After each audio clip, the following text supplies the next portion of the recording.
Our next guest is Infometrics principal economist Brad Olsen.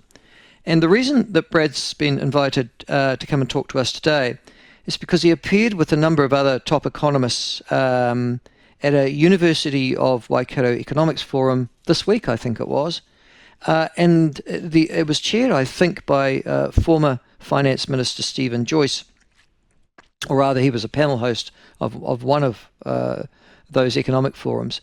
And the thorny issue of superannuation was raised. And all the economists had a bit of a go on it, this particular issue. Our next guest, Brad Olsen, had a real go on it. And he said that, he's quoted as saying, look at the government accounts. That's how the fiscal works. The biggest expenditure category is New Zealand super. That's the choice we are making every single day, the politicians are making and the public is making. New Zealand spends more on New Zealand super than on education. Where are our priorities? Asked Brad Olsen. It sure as hell isn't spending money on getting people smart so that they can do better jobs in life. We're paying people to be old at the moment. That's where the main focus is. Now, and then he went on to say, and it wasn't just talking about superannuation, Brad Olsen. He was also talking about how welfare dependent this country has becoming, even those who are working. And he said, for example, at the same forum at Waikato University, that someone earning $125,000 a year with 6 children would still be getting a lot of money from working for families. And that's an example of a working system or a productivity system or a wage system in this country, I suppose all three of them really, that are still linked very heavily to the government paying out money through an effective welfare system. To join us, come and talk about both superannuation and how we might get out of this, because I'll tell you what, it's unsustainable, and I've known that for a long time. I'm sure he agrees. Brad Olsen joins us now. Brad, welcome to the show. How did your comments go down with the assembled multitude? Oh, I think the people at the forum certainly found it an illuminating conversation. It was possibly, I got a bit hotter under the collar than I expected. What I did find challenging and concerning is that, as these things happen, I think the forum was being live streamed. It went online, went on to X and some of the other platforms, and I think within an hour I was being accused of elder abuse and elder poverty creation and similar. I mean, that's part of the course. I get that. But I don't think anything I said was strictly untrue. It really does challenge me. I mean, I go to the Treasury lockups every year to look at the budget forecast and the expectations, and I just checked them again just now. We spent in 2024 more money on New Zealand super than we did on education. It's the welfare in general is the largest spending class of government. And New Zealand super is more than half of that entire welfare spend itself. So it is a huge amount of money that we put out there. Now, part of that is important, don't get me wrong, but the challenge that I really have is that we seem completely inept as a country at willing to address what is a pretty fundamental issue. We know that people are living longer in life, they're spending longer on New Zealand super, they're working longer in life, and, as the conversation came through this morning, the forum's actually ongoing at the moment, and the Treasury Secretary highlighted some of these points. You think of the equity issues here, Michael. If you're a 25-year-old out there in the workforce and you're getting paid, I don't know, let's say $70,000 a year, you might be sitting next to someone who's 67, also getting paid that same $70,000 a year, but they're also getting New Zealand super on top of that. Why should they get so much more?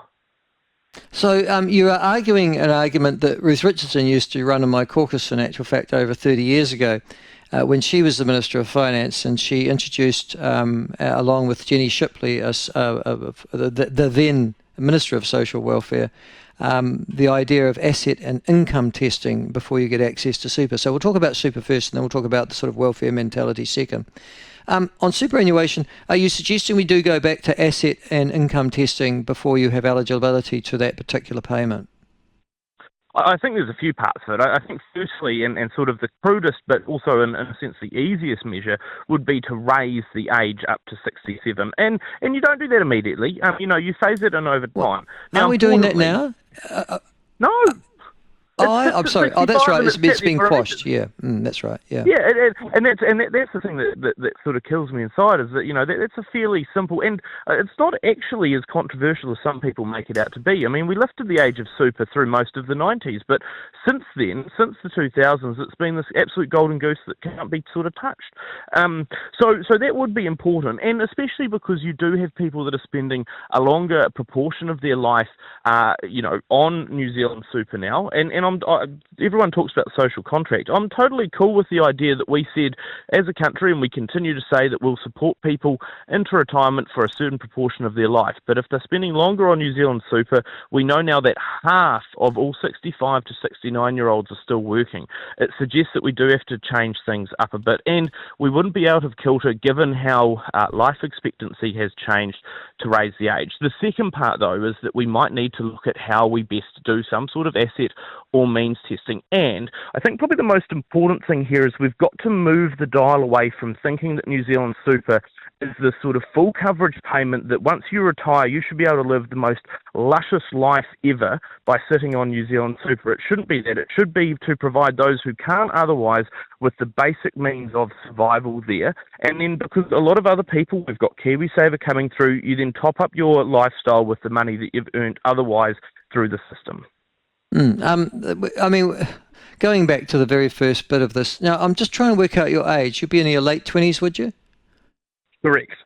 So, and I'm not sure if you got the same classical education at school that my generation got, because we learned about the social welfare system as part of our social studies curriculum and when things came in and why. And we started with the old age pension back in the 1890s for those who really could not afford to live, and it was for the poor. So It goes back to Richard John Seddon when the welfare state was at its very creation. And then obviously we went through to get to the 1975 situation where Robert Muldoon says, no, everybody over the age of 60 is entitled to superannuation, and got rid of the savings scheme that accompanied that. Is New Zealand unique in not having a savings scheme that accompanies retirement income?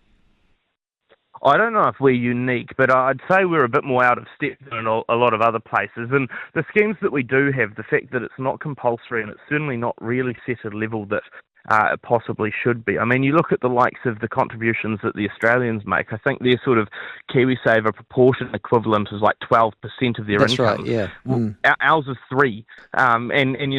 So yes, we've got, better KiwiSaver balances and similar over time, but it's not doing enough. And the big one is, so I've laid out a few sort of challenges in what we've just talked about. The one, though, that really gets me is that we have an increasingly ageing population that is going to have to be covered by the taxes of an increasingly proportionately smaller workforce. Going back sort of into the 60s or so, I think you had something like 7 workers able to support every retiree. So, the taxes or parts of the taxes of 7 different people were going in to support every retiree. At the moment, you're talking around 4 workers for every retiree, and in about 40 years or so, I think it's 2 workers for every retiree. So you do start to spend an increasingly large amount of the tax system money, and an increasingly large part of each individual taxpayer's contribution on this. And because what actually happens is if you think of it at the moment, the people who are currently drawing New Zealand super, they paid their taxes at the time, totally get that. They didn't actually pay for any of their own super. They paid for the super of the people who were getting that payment at the time.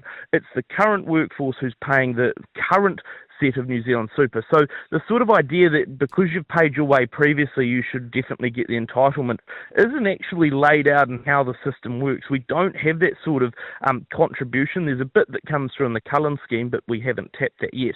Long story short, I do worry that if we don't make some sort of changes, in the future you have this increasingly expensive system. That means that we will have to compromise on other parts of spending. What will it be that we kick out of the government budget so that New Zealand super continues to be spent on? Will it be health? Will it be education? Will it be defence? Those are the real sort of challenges and trade-offs we're going to have to make if we don't make a change soon.